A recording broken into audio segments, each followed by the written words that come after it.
নমস্কার বন্ধুরা, আর জি কুকিং চ্যানেলে আপনাদের সবাইকে স্বাগত। আজকে নিয়ে হাজির হয়ে গেলাম মুসুর ডাল দিয়ে হাতে মাখা লাল শাকের একটা দুর্দান্ত রেসিপি নিয়ে, যেটা খেতে একদম লাগে পুরো মাখনের মতো। তো চলুন শুরু করা যাক। আমি একটা কড়াই নিয়েছি, যেহেতু কড়াইতে রান্না করবো তাই কড়াইটাই ব্যবহার করলাম। বেশ কিছুটা লাল শাক দিয়ে দিয়েছি, কেটে ধুয়ে পরিষ্কার করে। আর লাল শাকটা আমি শুধু নরম অংশটুকু নিয়েছি। আর এখানে এক মুঠো পরিমাণ মুসুর ডাল খুব ভালো করে ধুয়ে দিয়ে দিলাম। দিয়ে দেবো এখানটায় একটা মিডিয়াম সাইজের পেঁয়াজ কুচি, দেব ঝাল অনুযায়ী কাঁচা লঙ্কাগুলো চিড়ে নিয়েছি। দিয়ে দেবো এখানটায় রসুন কুচি, আমি 8-10টা রসুন কুচি করে নিয়েছিলাম। দিয়ে দিচ্ছি সামান্য একটু হলুদ, স্বাদ মতো লবণ, আর দিয়ে দেব 1 চামচ পরিমাণে সর্ষের তেল। সব কিছুকে খুব ভালো করে মাখিয়ে নেব। মাখতে মাখতে একটা পর্যায়ে শাকটা কিন্তু একদমই কমে যাবে, যেহেতু লবণ দেওয়া আছে।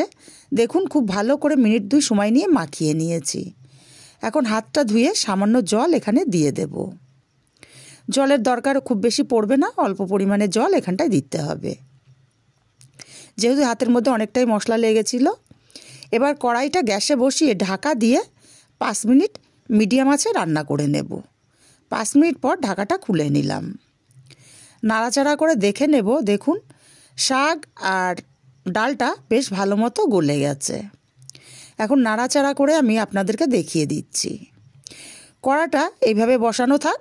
আমি আর একটা গ্যাসে একটা প্যান বসিয়ে এখানে দিয়ে দেব 2 চামচ পরিমাণে তেল।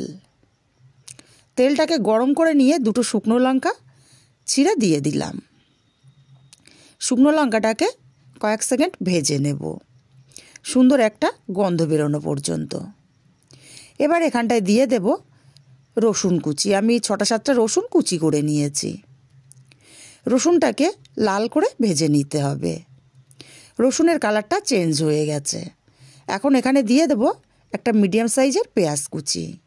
পেঁয়াজটাকেও রসুনের সাথে হালকা কালার আসা পর্যন্ত ভেজে নেব। ভাজা হয়ে গেছে। এবার এই প্যানটা ধরে আমি শাকের মধ্যে দিয়ে দেব তেল আর পেঁয়াজ, রসুন, শুকনো লঙ্কাটা, আর দিয়ে দেবো এখানে 1/2 চামচ চিনি। এবার আর কিছুই না, নাড়াচাড়া করে শুকনো শুকনো করে রান্না করে নিতে হবে। মিনিট 2 রান্না করে নিয়েছি। শাকটা একদমই শুকিয়ে গেছে। এবার নামিয়ে নেব। আমি আলাদা পাত্রে নামিয়ে নিচ্ছি। রেসিপিটা কেমন লাগলো কমেন্ট করে জানাতে ভুলবেন না। ভালো লাগলে কাছের আত্মীয়-স্বজন, বন্ধুবান্ধবের কাছে শেয়ার করতে ভুলবেন না। আর একদিন অবশ্যই বাড়িতে ট্রাই করবেন, খেতে কিন্তু অসম্ভব টেস্টি হয়।